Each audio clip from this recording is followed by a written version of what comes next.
Vamos agora para a lição da segunda-feira, onde vamos estudar sobre o custo do discipulado.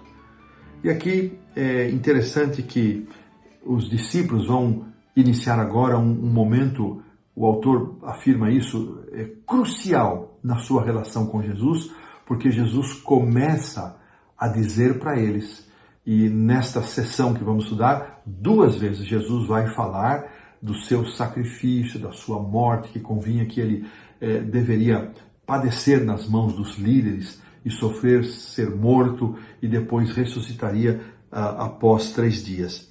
Nós sabemos da história desde o princípio, mas lembremos, os discípulos não sabiam. E esse era um assunto muito complexo para eles, eles não conseguiam ter o discernimento acerca do que Jesus estava tentando dizer para eles. Nós que sabemos, fica claro essa visualização, mas os discípulos não. A concepção que eles tinham para o ministério de Cristo era uma outra concepção. Não era um ministério que terminaria em morte e morte de cruz. Era um ministério que libertaria o povo judeu do domínio romano e eles, no reinado de Cristo, seriam ministros, teriam posições honrosas. Mas Jesus está mostrando para eles que não é assim que deveria acontecer. E Jesus, então, faz essa advertência. E olha que coisa interessante. Primeiro, ele aceita a declaração de Pedro de ser o Messias.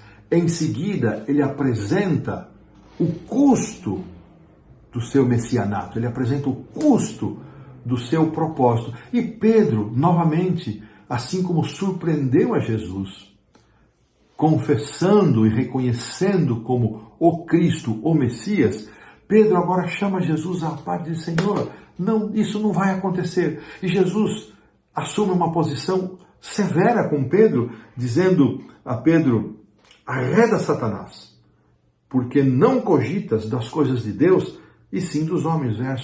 Verso 33. Interessante que Jesus realmente foi duro com Pedro, porque se num momento ele foi guiado pelo Espírito de Deus, no outro momento Jesus tinha clara compreensão de que Satanás o havia usado, e ele talvez nem tenha se dado conta, muito possível não tenha se dado conta disso, porque com as melhores intenções ele não queria o sofrimento de Jesus. Mas ao não querer o sofrimento de Jesus e ao dizer: não, mestre, isso de modo algum acontecerá, Pedro estava sendo um instrumento de tentação para afastá-lo do propósito de Deus para a sua vida. Jesus tolerou muita coisa na sua passagem aqui entre nós. Ele foi desonrado, ele foi rejeitado, ele foi humilhado, ele foi desprezado pelo seu povo, mas uma coisa Jesus não aceitou: qualquer interferência de qualquer pessoa, de quem quer que fosse, para cumprir o propósito da missão para a qual ele viera ao mundo. Lembra-se da intervenção lá da sua mãe e dos seus irmãos, que foram até ele com a desculpa de que ele estava muito cansado, não tinha tempo nem para comer, e Jesus diz: quem finalmente é minha mãe, quem são meus irmãos? É todo aquele que faz a vontade do Pai. A determinação de Jesus de cumprir a vontade do Pai, de cumprir o plano de Deus para a sua vida, era mais forte do que qualquer coisa. Isso é uma grande lição para nós. Será, querido amigo, amiga, meu irmão, minha irmã, será que a determinação que nós temos de cumprir o propósito de Deus para a nossa vida é tão firme assim, está tão determinantemente enraizada na nossa vida? Ou nós permitimos que certas influências possam nos desviar do propósito de Deus para nós? Afinal de contas, você sabe qual é o propósito de Deus para a sua vida? Que plano Deus tem para você? Que propósito Ele tem para você? Eu me refiro, obviamente, claramente, há muitos membros de nossa igreja que vivem e atuam em profissões que não estão relacionadas diretamente com as atividades eclesiásticas. Os pastores e alguns obreiros, sim.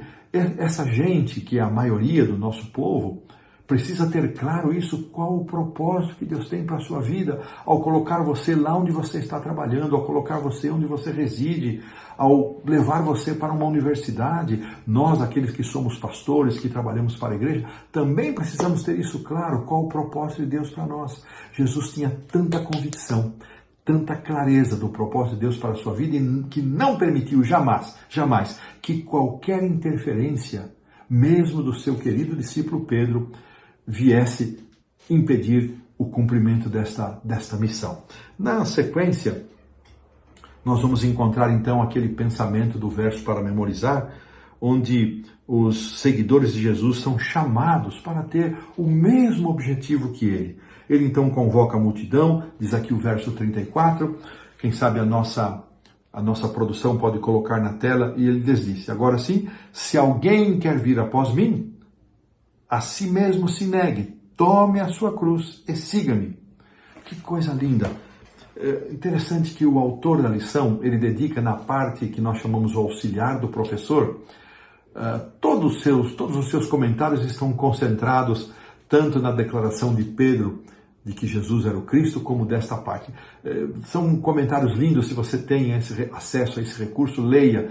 É tanta coisa linda, eu não posso trazer tudo aqui para a lição, porque senão o nosso tempo se esgotaria só com essas duas passagens. Nós temos ainda toda uma lição para considerar. Mas neste ponto, Jesus faz um contraste, porque a crucifixão era o método mais cruel de morte usado pelos romanos. E todos queriam evitar a cruz, se afastar da cruz. E Jesus justamente usa a cruz como um simbolismo de renúncia, como um simbolismo de entrega. Ninguém espontaneamente quer tomar uma cruz.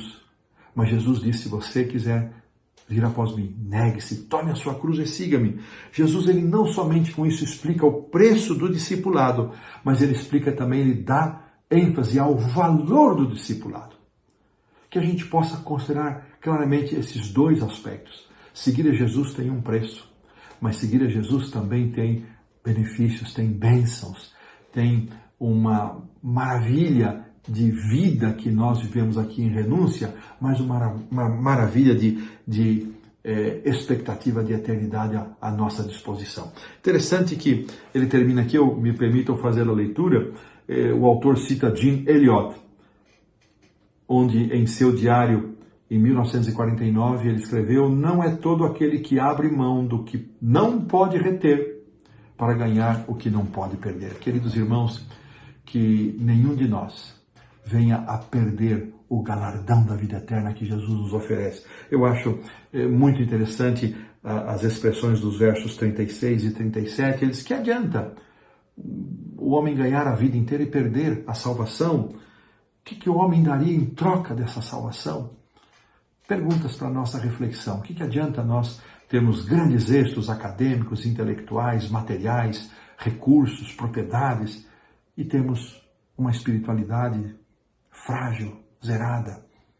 Que adianta ganharmos o mundo todo, sermos reconhecidos, valorizados pelo mundo e perdermos a salvação? Reflexões com as quais finalizamos aqui a lição da segunda-feira.